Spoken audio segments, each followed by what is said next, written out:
tayong MAIP, meron tayong AIX, meron tayong TUPAD, meron pang AKAP yata, ma'am. AKAP.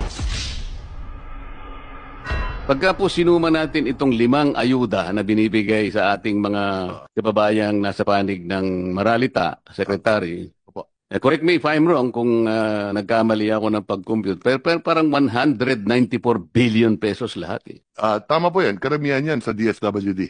Naisip ko, Mr. Secretary, na imbes na ayuda na lang ibigay natin, na wala namang datos kung na ito'y naibibigay sa about 25 to 27 million Pilipinos, hindi ba maganda ka kung sabihin ko na lahat ng kumukonsumo ng elektrisidad, let's say 200 to 234 kilowatt hours, ilibre na po natin yon.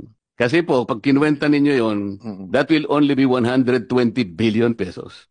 Makakatipid pa po tayo ng about 74 billion. Pagkatapos ipamimigay bilang ayuda, wala namang guidelines. Libre. Mas mabuti pa yata, mas practical, na ibigay na lang natin na parang subsidy sa kanila. Siguradong mapupunta sa kanila, walang corruption, wala pang magpapasikat na politiko na akala mo galing sa kanila.